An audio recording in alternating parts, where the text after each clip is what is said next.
Sit up straight and tall. Be firmly on top of your support and be there high enough that that base of your spine can move toward the floor vertically and this trunk stretch up vertically. That word vertical is complicated because the spine has curves. The healthy spine has curves. The healthy spine with scoliosis has extra curves. It doesn't matter. They're curves. There's not straight lines. So coming up straight is kind of, well, we were talking about this before class starts. It's a connectivity undertaking so that all parts are sharing the work. So starting with the spine, ground the base of the pelvis and lengthen that column of vertebra, of muscle supporting the vertebra, and ligaments bring up that central column. That central column is kind of represented by the neck. So think of, and at the other end by the buttock bones, pubis, tailbone. That central column, roughly.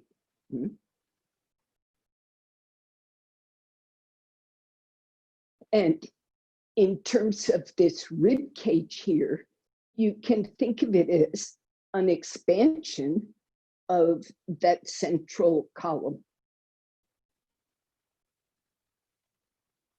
So it's part of that expansive, long central column, three-dimensional central column.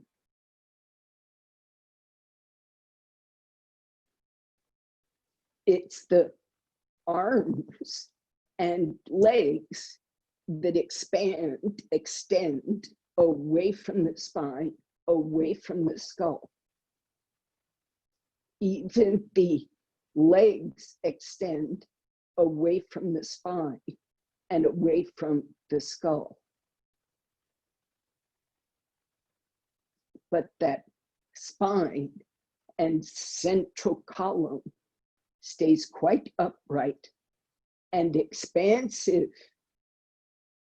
along its length.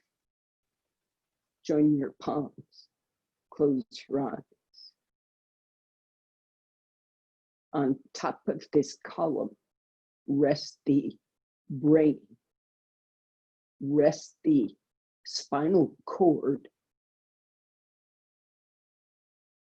releasing down inside that spinal column structure. Let your brain settle.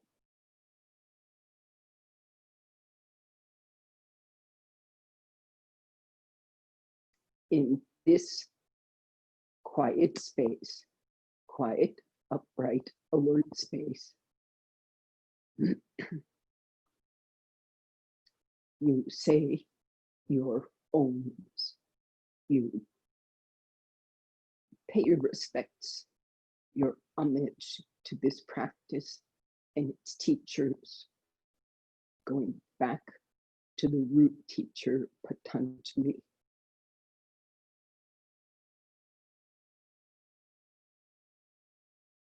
Keep that idea of the connectivity of this practice, not just through and through your own body, breath, and mind, but through time. Bow to this practice.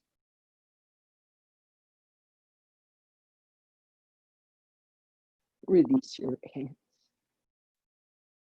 raise your head slowly and open your eyes. Now, stretch your legs completely. Chaya, it's feet separated.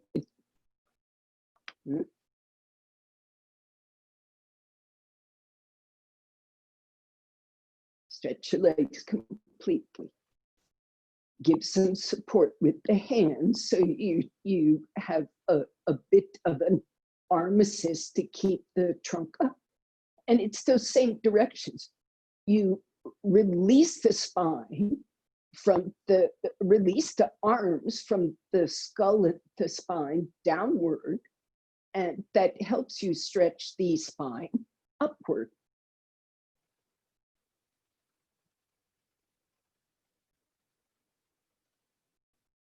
And if you stretch your legs down and out toward the feet equally, down, that's away from the skull. And it's also away from the skull to go toward the feet. So it's the same, away from the spine and away from the skull, all the way to the ground and to the feet. You get a lift for the trunk from the legs.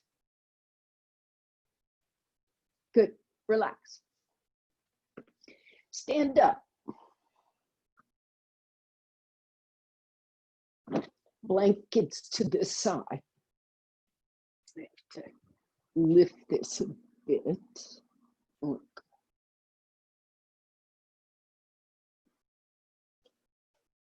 That doesn't look level somehow.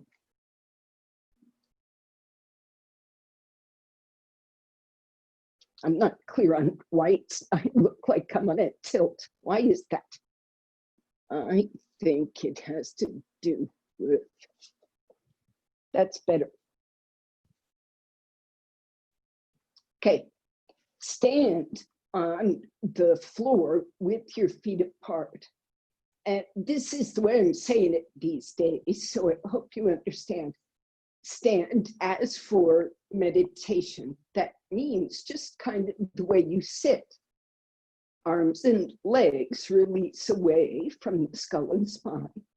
And because of that stance of the legs, the spine doesn't have to shoot up energetically to the ceiling of the sky, but it's got to stay upright. And that central column breathable. Now begin actively stretching the arms, at least bringing them up to speed with the legs. They aren't just relaxed, right? Chaya, are you at the wall? Chaya, are your legs wider apart? Yeah. Not everybody needs to be that way, but it's an interesting experiment in increasing breathability, stability, breathability. So up you go with those arms, Urdhva Hastasana. Chaya, thumbs to the wall. Stretch your legs down, stretch your arms up. Keep this central zone. It's supported by the vertebral column, but it includes all of your organs. So there is this expandable envelope all around those organs, and it needs to breathe. Exhale, come up. So all except Chaya, people whose feet were apart join the legs. You can experiment Chaya, but your main practice is with the feet apart. You can certainly see how things go, right? So you can experiment with everything. And then maybe it will help you understand those choices. Same thing, stretch the legs down.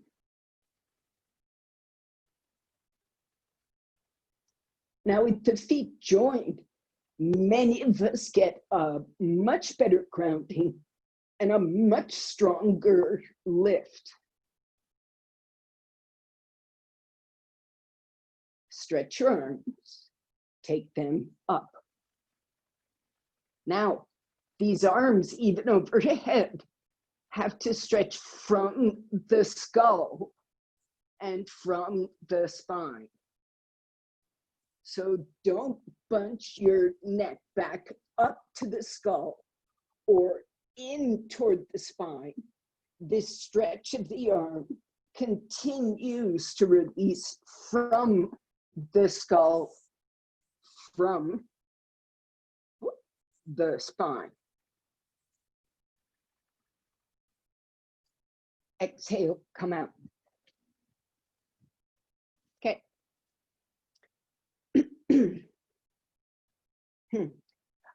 Bare floor, and I'm meaning no sticky mat. You need a hard floor under your feet. So I'm sort of folding things up here to expose hard floor. Now,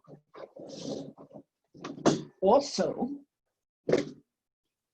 people with knee problems might get a chair.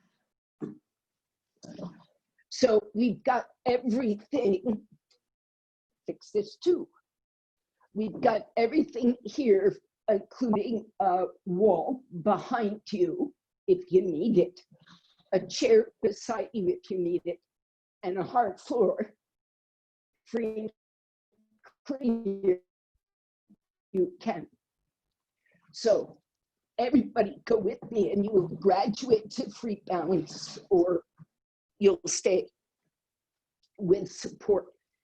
So everybody go, I'll show you on this wall. You can see this wall. So I stand a distance from the wall, but I can park my elbows on the wall. So I can free balance. And there's a chair to my side. So those who really need the wall, you can work this way because they want, or a little bit closer if you like. But the idea is there'll be moments when maybe there's just a finger on the wall instead of full-time contact. Tadasana. And at least briefly, the feet need to join. This is Vrikshasana, you know. So, sir, yeah, good. So those who need, who have knee issues, put your foot up on the chair like so. Those who don't have knee issues, catch your ankle, and then stretch up tall through the standing leg and place the heel of the lifted right foot against the inner left thigh. Keep the left thigh tall, possibly taller, and let the right knee release away from the hip, right inner thigh. And don't think just of the crease of the hip socket. Think instead that this leg is releasing away from the spine and sacrum, as well as down to the buttock and out to the foot. So this buttock must descend. This groin and sacrum release outward. That's what helps this knee come down. Now, anybody who feels like it, pull yourself up taller through the standing side, free balance. Stretch the arms away from the skull and spine, and take your arms up. If they'll go, scrape your thumbs up the wall. Now, look at this inner body, the trunk. Stretch the core from the pelvic floor to the base of the skull, brain at rest, and the arms and legs stretching away from the spine and away from the skull. Release carefully, one thing at a time. You could bring your arms down first and then the leg, or the leg down first and then the arms. Usually arms first is considered easier. So that chair is there just as either a foot support if the knee doesn't bend, or it's just something for the hand to touch if need be. You ready? Tadasana. And then with, people with hip aches can benefit from this phase of the pose. We're going to return to this, so don't worry if you don't have a chair right now, but I'm reminding myself this is a relevant position in many ways. So up, become tall, and you either put your foot on that chair, don't slosh as you adjust, or you pick up that foot and fold the knee tightly. Keep the left side tall as you place the right heel on the inner thigh. And you can see how I'm doing that. The knee comes down, which is away from the skull. And the continuation makes my heel press more against the standing leg. That's connected from the skull. Out, spine out, skull down. Stand down this leg from the skull down, spine down. Do it until you feel an alteration and an evening out of the breathing in the trunk. Stretch that line and go for balance. And take your arms up. Notice how the breath gets worried if the balance is not stable.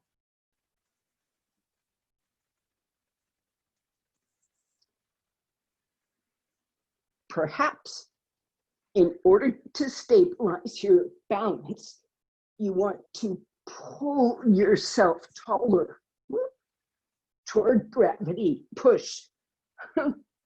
Away from gravity, pull.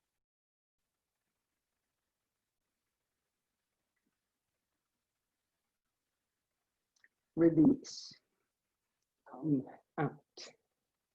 One thing at a time. Vrikshasana is an interesting pose. You can make it a real sort of gut-wrenching, push-pull stretching. You can make it super open, like you are a tree and there's a breeze. Let's see. Let's go to Trikonasana just once. There's so many ways of doing it. We're just going to go once. If you need, I'm going to ask you to use a chair. If you're very flexible, you can use a high brick. But you know what? Instead of getting both props, what you do is you use the chair, you just go to your elbow. The elbow is equivalent to a brick. Okay, on the floor, your elbow is great. Okay, So standing in Tadasana and organizing that breath, take the feet apart.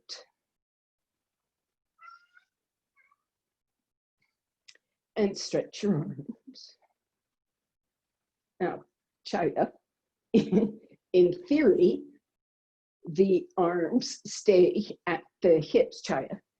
They don't go up too high unless they're attached to something, unless they've got support like a wall, okay? So turn to the right.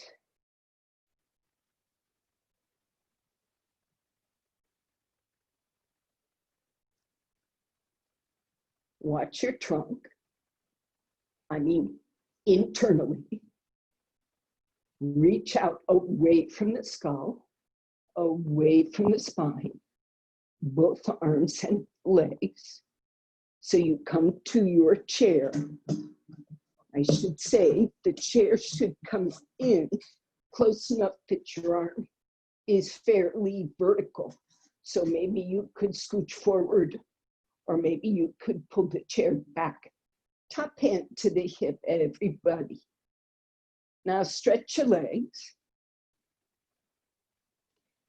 And first this back leg, left leg, away from the skull to that back heel. Outer hip firm, away from the skull to the back heel. Now you keep that force through the back heel, and you can lift this groin. Heel, I come off this foot, this toe, so this groin comes up. I still push on the heel. I lift this, and you see where I'm holding. This side stays lifted. I just kind of set it up, and then I stretch that leg back down. From here, from the inner body, I stretch that leg back down. Roll away. Go, if you can keep that lift and extension in the right groin, you can come to your elbow. Stretch your top arm away from the skull first. Then away from the spine up to the ceiling. Are your legs still pushing? Inhale, come up. Turn the feet. Bring the feet together. Avoid animals. Change sides. Stay close to that chair. Reminder, so your arm, it's nice to reach the arm out, but at some point it has to come back in. So those who should stretch the arms away from the skull, away from the spine. Turn. Take Trikonasana. Reach this back arm away from the spine. So it's not going up to the ceiling just yet. Away from skull, away from spine. Then bring the arm toward vertical. Get your back leg. When that back leg truly stands, already there's a alteration in what goes on in that front spine. So raise up your toes to the back foot. Roll the abdomen. So you're lengthening that inner leg and lift it. And then stretch the foot back down. From your finger, you just sort of ignore this part that usually pulls. Stretch from the inner body. So it's a connected stretch. And lift your trunk. You see that? Lift your trunk. You can go forward. And you can take your elbow down. Now your top arm stretches horizontally back. You keep pushing through from the inner body to that big toe. From the inner body, you roll back and stretch to that back heel. And if all goes well, your top arm will happily go up to the ceiling away from the spine. Watch this breath. Connect your breath all the way to the hips. And when you're ready, stay on those legs. Inhale, come up. Turn your feet. Bring your feet together. Tadasana. Watch your breath, watch your nervous system. Separate the feet however they need to be separated. And let that tension dissipate from the brain out. Don't shake, no need to shake, but you can just let the nervous system itself open up and let that tension go away. Now, Parshva Konasana. So let me see. Let's work on a chair. And it's nice to have the chair on a bare floor. Cat's got a blanket now.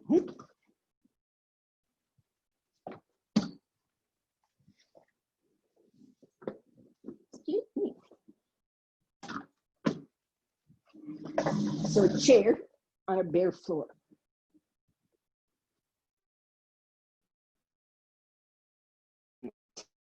So you see feet. You want a brick. We've done this before. Nothing is well,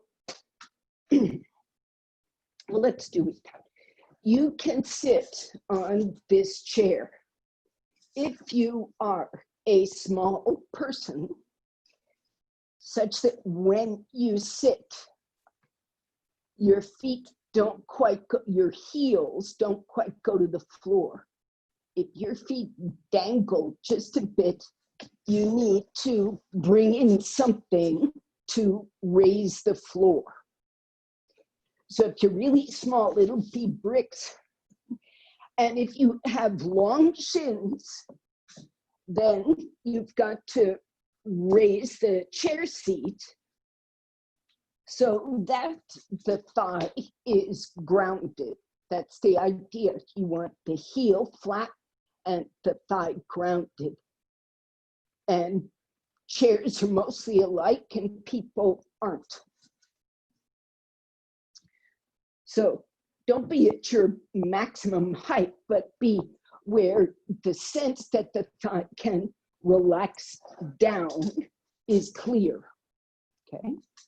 Now, keep that right thigh parallel to the edge of the chair seat. I'm gonna scoot forward a bit. And you maybe even don't need a brick, and stretch your left leg back. So if you're very tight in the hips, your leg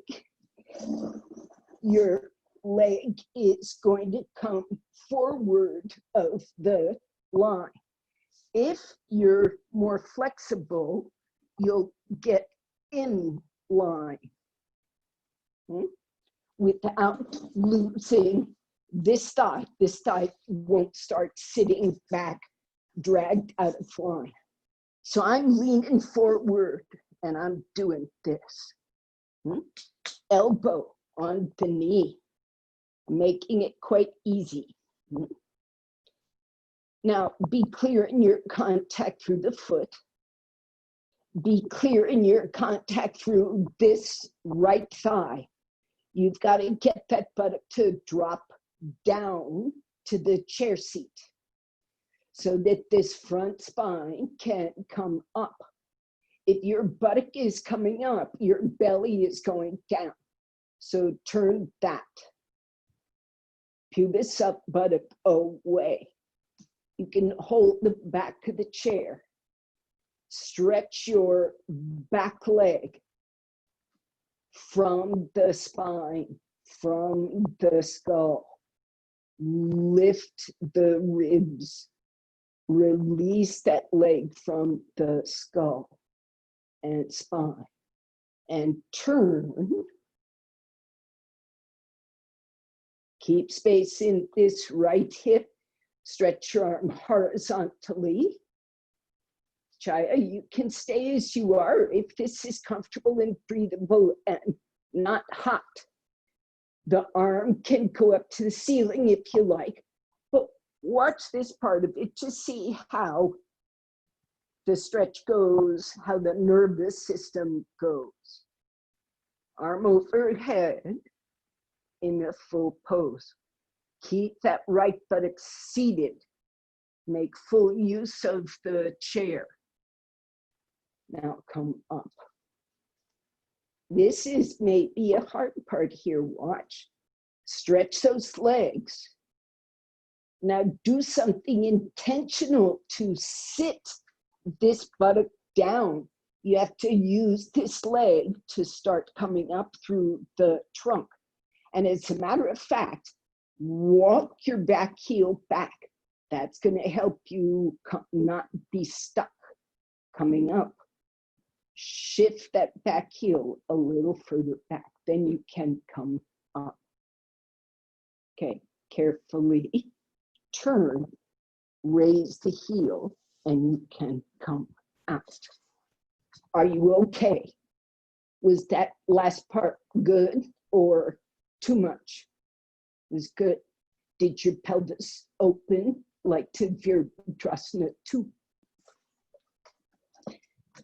Side 2.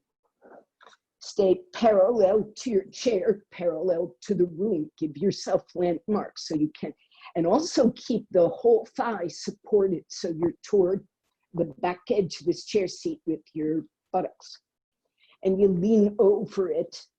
See how I hold on this adds a measure of stability and stretch that back leg back. I'm leaning away. So right here, I'm not doing Vira 2. I'm taking it easy. Now make sure you're genuinely sitting on this left buttock away from skull.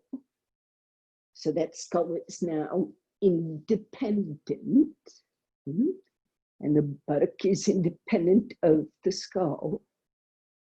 Stretch your back leg into that heel. And I should have said this as clearly as before, but this bent-legged position is coming from the inner body, this knee bend, and from the inner body, that back leg stretch. After you get the butt muscle and all that, the outer body, the inner body can start opening. You ready? Take the chair, lift your trunk away from that seated left buttock relaxed, pubis lifting, buttock descending. You can turn as much as you like, keep the length. Stretch that arm away from the skull, away from the spine. Stay seated on the chair. You've got a half an hour in this pose if you stay seated on the chair. Buttock down, heel grounded. As you wish, take that arm. When you're ready, take that arm. Don't collapse the left side. Lift that left side of the chest. Sit the left buttock down. Look toward the ceiling if you like. Make your entire trunk breathable. Now it's time to come up. The hand goes back. Anchor those legs. Okay, at least your front leg is pushing. As you come up, you may shift your right heel back to keep the space spreading. I don't know if you can see my heel here. But as I come up, I'm trying to broaden. I'm trying to keep this forward and spread this back so that pelvis comes pretty near level.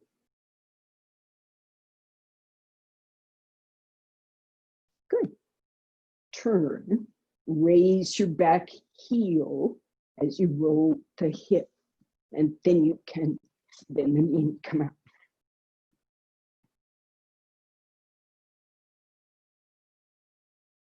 Okay.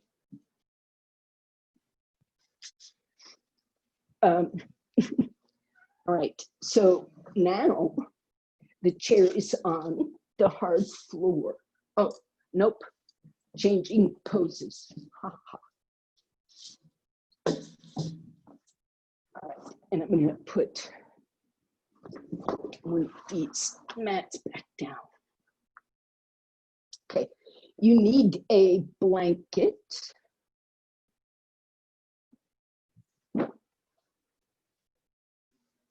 I'm gonna have a, sorry, second staking that.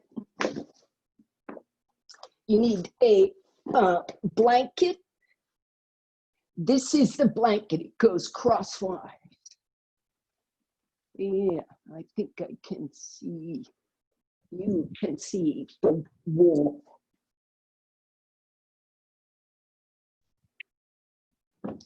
So I'm giving myself a wall in the demonstration so you can see how this would work with support. But you can also do it as we did the previous pose, like Parshva Konasana, stretching the arm free overhead. So this is kind of your choice, but I'm showing a wall so you see it. This is Parigasana, the gate latch. Ooh, and there's a brick just in case, okay? So I kneel up as usual, and the standing thigh, the left thigh stays vertical, and I bent the right knee.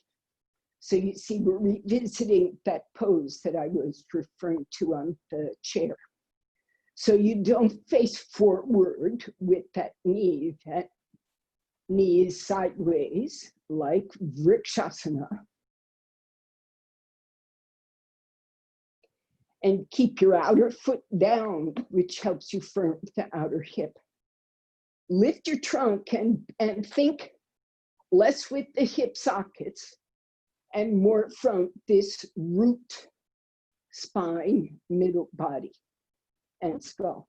Now stretch your leg out. If you're using the wall, your foot will be at a 45-degree angle or so to the wall. And the standing leg stays vertical. Ground the outer foot. A lot of you see the trouble already. It's hard to ground that shin and foot. And outer knee. Stretch your arms up. Make yourself longer. Keep the right buttock, the straight leg buttock down.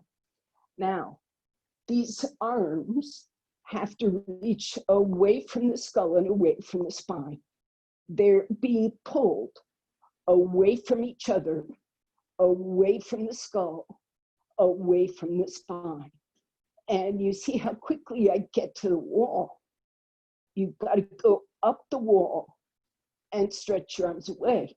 Those who are going with better support, or more internal support, you go to a brick as you would aim for the wall, but go down and press on that brick and open your chest.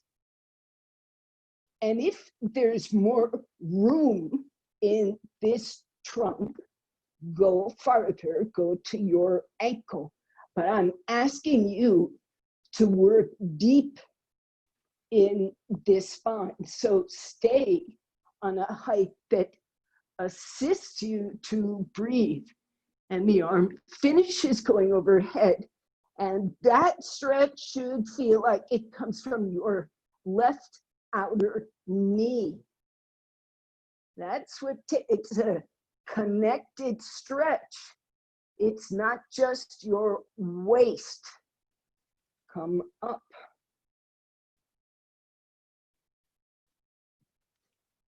Turn the foot, bend the knee, and come out. And if it is easy for you to sit in Vajrasana, do. Now, if you only have a wall on one side, you'll turn around. If you were using the wall, if you're not. Up you go, ready for side two. So be kneeling as for meditation. Then left foot goes off to the side, making a box shape with the right thigh, left shin, floor. Now you can help open this leg, but fixate, if you're going to fixate, on connecting it from the core instead of just the hip socket. Yeah, the hip socket. When you stretch from the navel and out through the groin to the inner knee, if you're doing it right, your outer thigh activates right at the hip socket. To assist that space, stretch the leg, right thigh vertical, left toes up.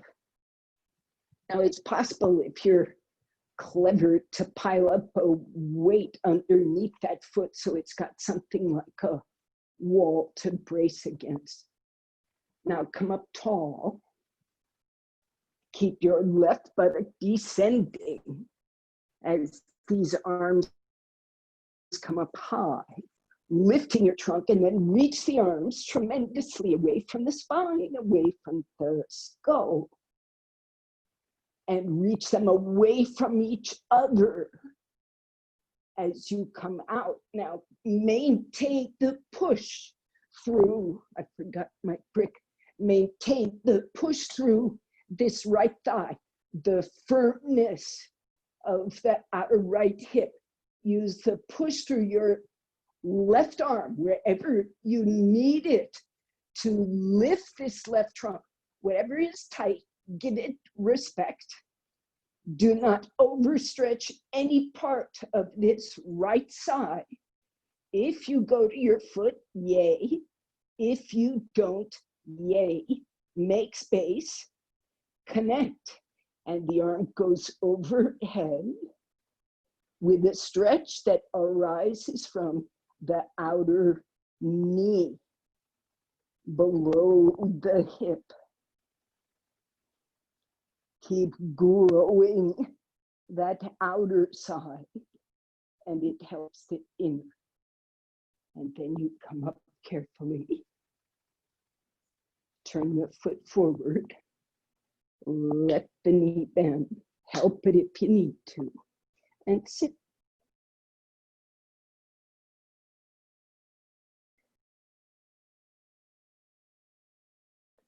Now, do add a blanket between the buttocks and the heels, and it could be thicker. Make yourself comfy. Sit in Vajrasana as for.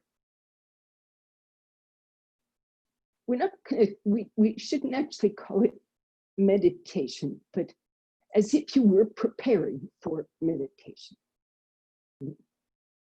So stability, the arrangement of the nervous system, which allows you to arrange the thought.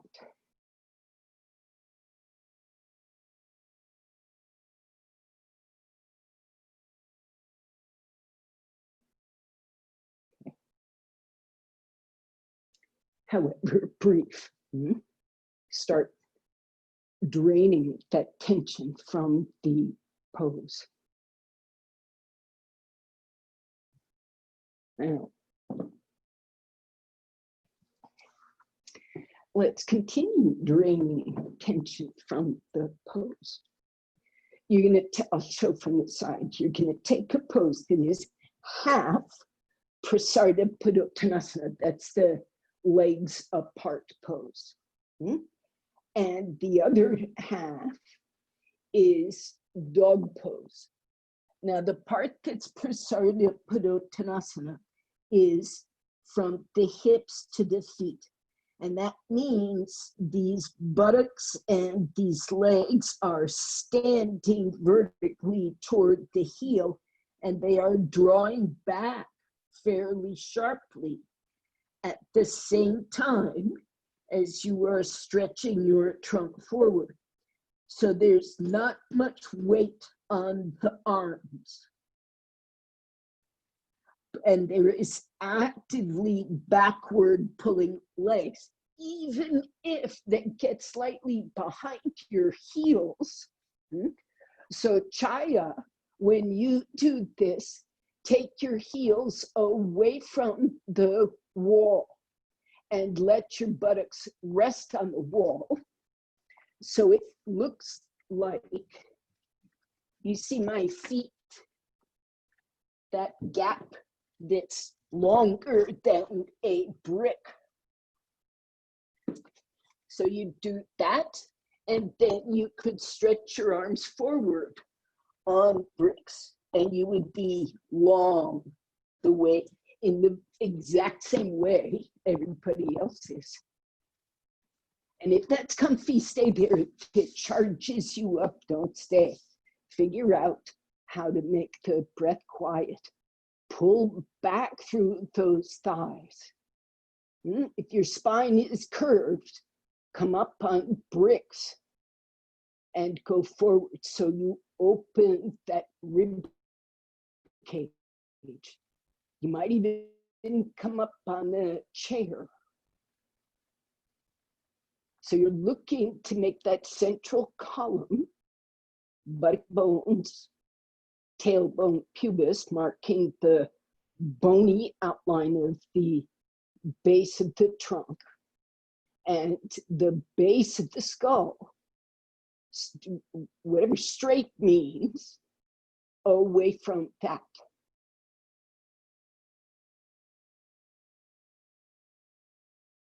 Right side, left side, balance.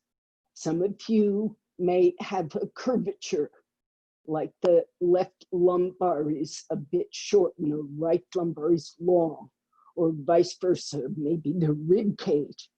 So you need to study and connect both the inhalation and the exhalation to these compartments, these sectors.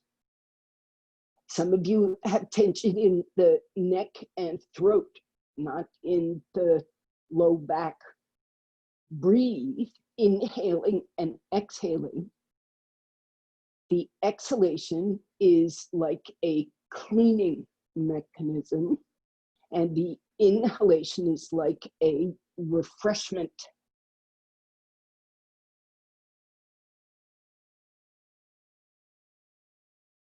So you can be quite vigorous about this, or you can be quite gentle and subtle. Meaning you can take stronger, more higher speed velocity inhalations and exhalations. Move more air, move more energy. This is an option. It's not an instruction. Others of you, and you should all experiment, but others of you will choose to work the other way and go for slower exhalations, followed by whatever inhalation is necessary.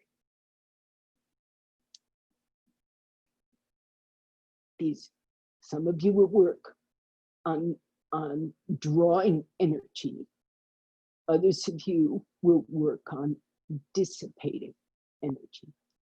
Now, time to come up. Gather your forces. If your buttocks are at the wall, push away from the wall before you come up. It's just easier on the back. Come up carefully.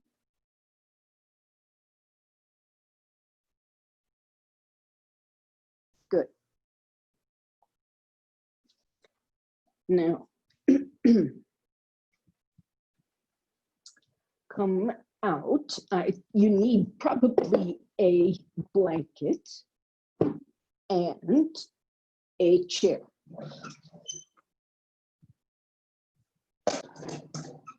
You might need several blankets. I can't tell. You're going to do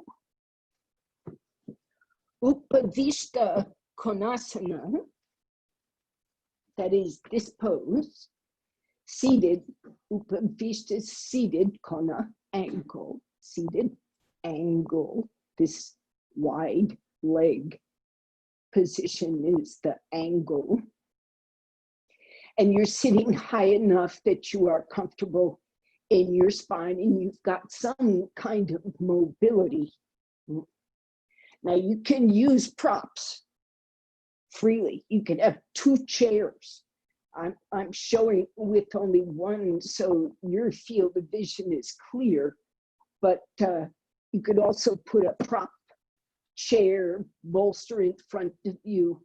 And I have learned, and this is really helpful, that an extra roll blanket, you see this is just kind of like flat folded, and it's about the height of my shin. That's a useful thing to have, you'll see. It's also easy to get rid of it if you don't need it. So, Upavishta Konasana. I'm moving that away from my leg so my leg doesn't know it's there. And I can have an independent pose. Now use your arms and push down away from the skull and spine. And lift up that inner column. Stretch your legs down and out toward the feet. And soften the breath. Now, turn to your left. As you do, you're starting to open up the length of this right buttock. This top buttock is attached at your pelvis, and it goes down around the bottom of the buttock and actually down your leg. So if you keep that thigh down and lift your trunk up and turn towards your right leg, there is lengthening in that buttock. Now you can help by relaxing it and not bunching it up. Come out. The leg stays grounded. It's the leg that's doing the stretching. Don't push the buttock, change sides. Keep that left buttock down, left leg stretching. Also right buttock down, right leg stretching. So you get the sense that this buttock muscle is able to lengthen. It's not bunchy. Okay, back around. Then watch, you come forward, and in coming forward,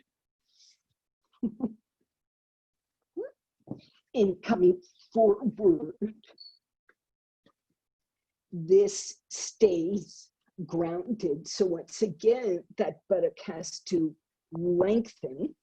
The top pelvis comes forward. This has to lengthen. If it doesn't lengthen, it comes up. Leave it down. Lengthen. Once you lengthen, now you're going to asymmetrically lengthen.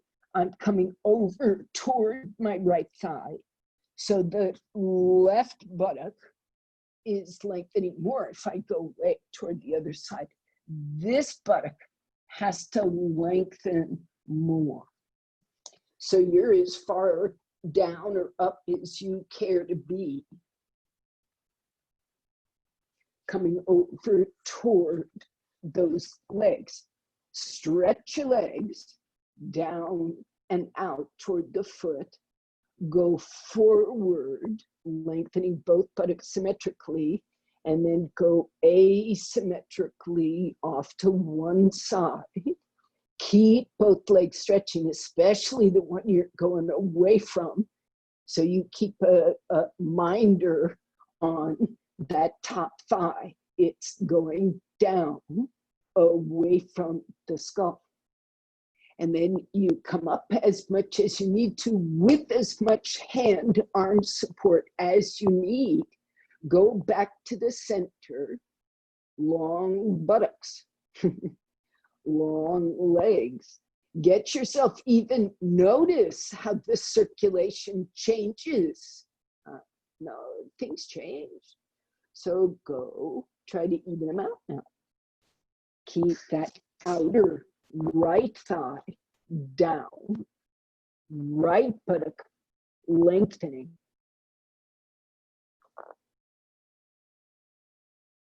Use your arms for support wherever they seem reasonable. I've got one elbow bent, helping me turn my ribs right, and the other one is helping stretch that side from the buttock up through the whole side trunk. Get a brick, get a chair, right? You don't have to be a tortoise back down on the floor. You want to be getting long. Come up slowly. Now, many of us come out the way we went in, which means you come back to the center and sit up. Now, y'all okay? Yes? Okay. So now we're going to sort of, it seems like we're doing the opposite. But it's really pretty similar. So I'm going to show without a chair first, just using this. Legs are apart in some comfortable angle. And if possible, you sit on the floor. If you need that mobility, get up high. Stretch your legs, lift your trunk, do go forward, but then only drop one side down and lengthen. Then you start going asymmetrically off to the side. So it's like the other pose on this side, but it's changing on this side. So you go over. If your elbow goes to the floor, if you're flexible, that's cool. But if it's not, you need your arms to stay up, right? You need to stay on your fingers. This is where the chair can become helpful. You just stay up on the chair, lengthening your trunk. So I did show it the chair first. And if you bring the chair back in enough, this arm can stretch overhead. This becomes just a lovely pose. Now, and that's for everybody can do this. If there's more flexibility, stage 2 is the elbow coming down on a little bit of height. So you've got the option to lengthen your trunk. Push that elbow down. It's kind of Parigasana-like. Push the hand down. If you can get to your big toe, you pull on your foot, and that helps lengthen the trunk. The top arm goes horizontally back, then vertically up, and then it takes Parshva Konasana. And if you can keep going, it catches your foot and pulls the length of the trunk in an even fashion away from those feet. Now you come up slowly, And it's a stretch that should be as evenly distributed as we tried to make the Parigasana stretch. Are you okay? Not too much. Do you have a handle on how a chair works? Do you want me to show the chair? Again, wave your arm if I need to show how to use the chair. Was that a yes? You want that chair immediate. Okay. The chair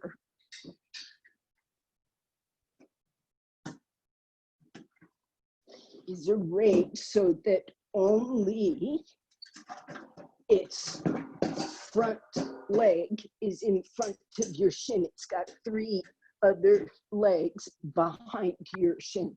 So it's on a tilt. See, that surface should be something I might come in, rest my shoulder against. So you sort of think like, arrange it like that, because that's what you're doing. So that tilt there, coming in close to wherever you can get your elbow on it. So if you're more flexible, it might go away from you, right? It might come in. This varies. Okay. So you dig your elbow down, and maybe you hold on to the chair because that gives you some leverage. Use your legs. Scoot forward on that chair and roll. Okay. So if you were to look down after setting yourself like this side of your chest and rib should be over the leg, not behind it. Don't be behind it. You got to get over that leg. Then the top arm can reach and come over and catch the chair. And there's some of you who are, just a smaller person. Sorry, my strap is all neat.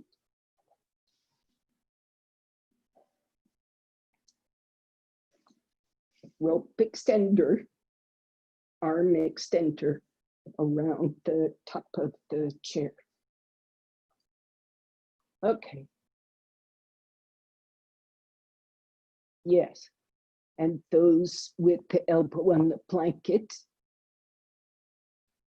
I wasn't showing, but I hope you're down there, Karen, underneath the camera view.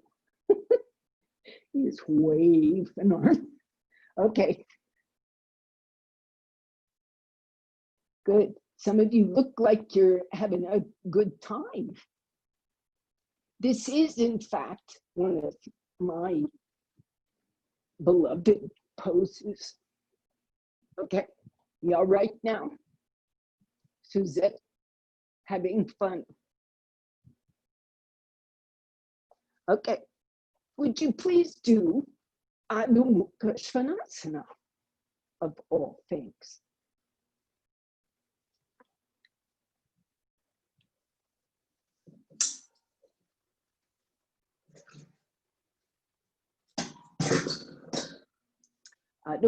Use a strap if you need to, that is fine. Use bricks at the wall if that helps stabilize you, that is fine.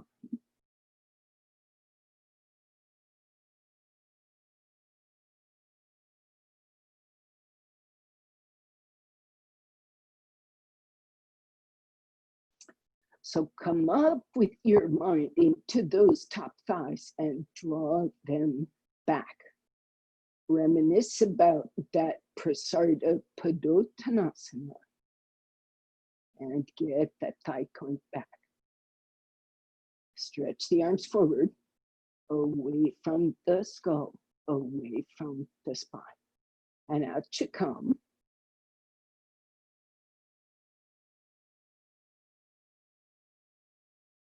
And then we have to close things up. So I would like you first to do an active Chatushpadasana and then a relaxed Setubandha. So excuse me, kitty cat. Active, because I want your legs to work and arms to work one last time. So stretch your arms away from the skull and the spine. Stretch your legs away from the skull and the spine. You could, if you want, stand on your hands with your feet. I don't know if the cat lets you see this, but my heels are standing on my hands. And I roll my shoulders down and I press my feet down. And we said earlier that the arms and legs are sort of extremities. They extend away from the spine and away from the skull. And they're attached to the sides of you. So going into your chatush with those arms and legs working, stretch your sides. Side ribs, side hips, side waist. Take a break when you want to and come up again, but go up, rolling the outer arm down, pressing the feet down, coming up. Once you're up, re-stretch the arms away from the skull and spine. Re-stretch the legs.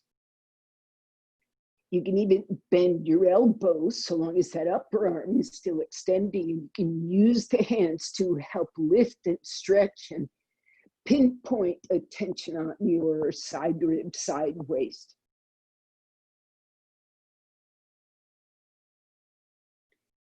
And then release and come out.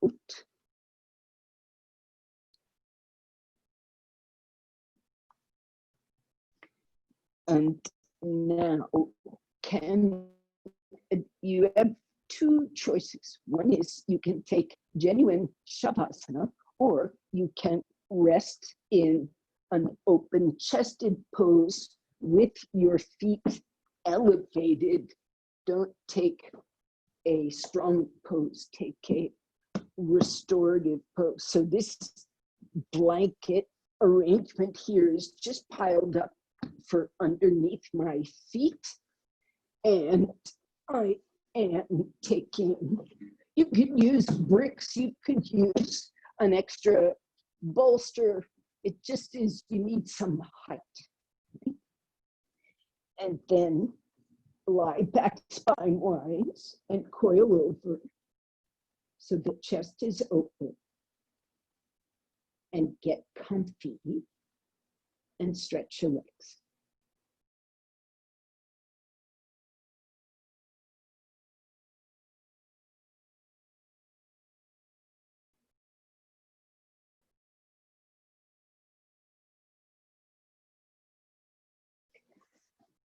So the arms extend away from the spine. It's a lateral expansion. The hands can turn up at the elbow. You can be straight or bent, but don't let the upper arm be above shoulder height. Maybe as gentle, don't be harsh in this Setubandha. Low back open, chest open, abdomen open, compartments open.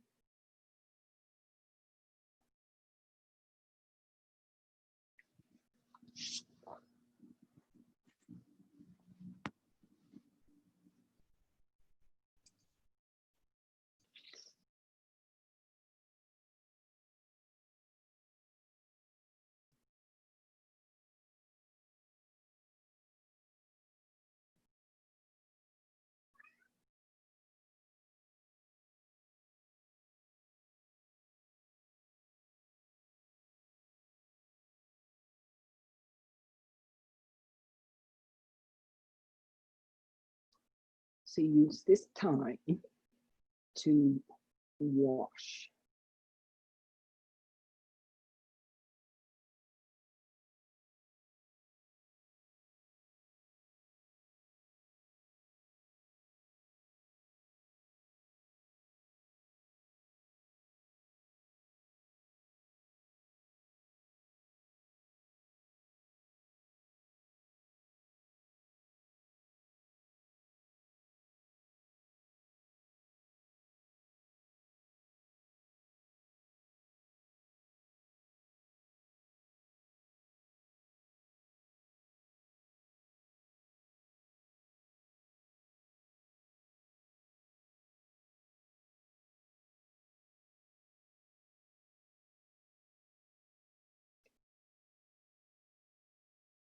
take your attention close in to the spine. Study how the breath washes very close to the spine. It goes elsewhere, it moves, touches all over, but you focus your senses on the movement of the breath close to the spine.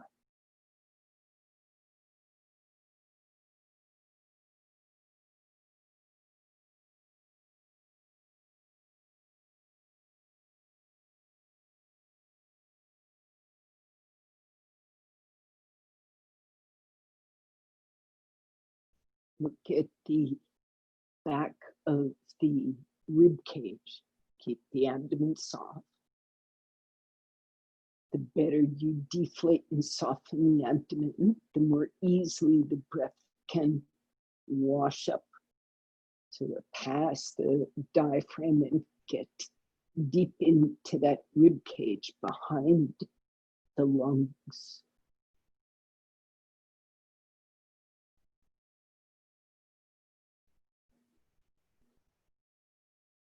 Behind the heart.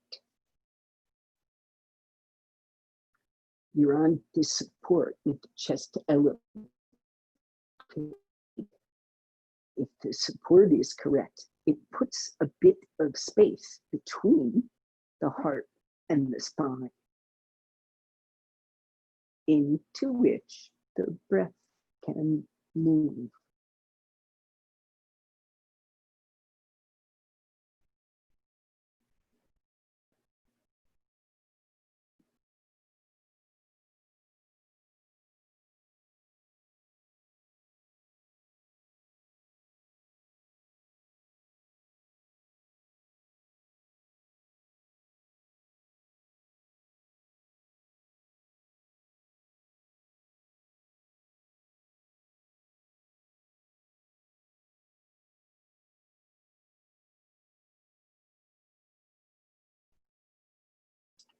So even if it is difficult for you to feel this space behind the heart, in truth, there's not much sensory nerve there. But you've got all kinds of ways of sensing around it.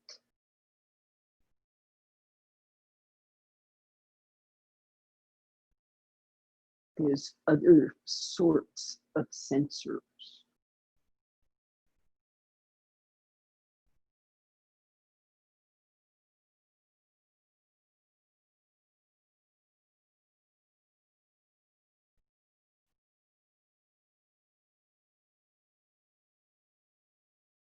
Above the heart, there is a network of blood vessels that go from the heart to the lungs back to the heart, and from the heart up into the head and looping up and out the arms. It's just a lot of intertwining branches of your circulatory system.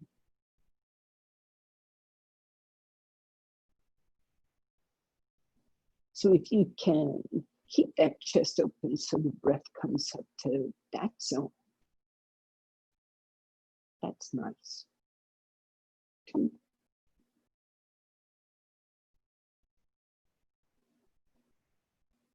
Throat very soft.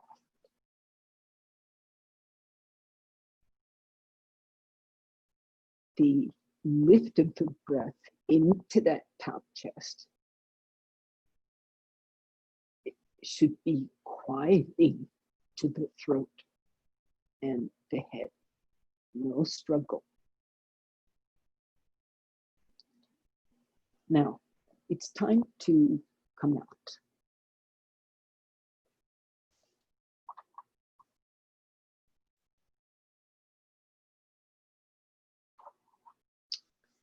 So you can bend your elbows, bend your knees.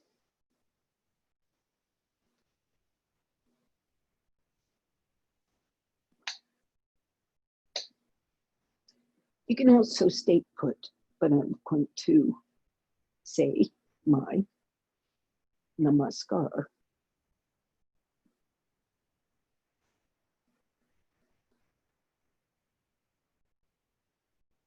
Thank you, everybody. Namaskar.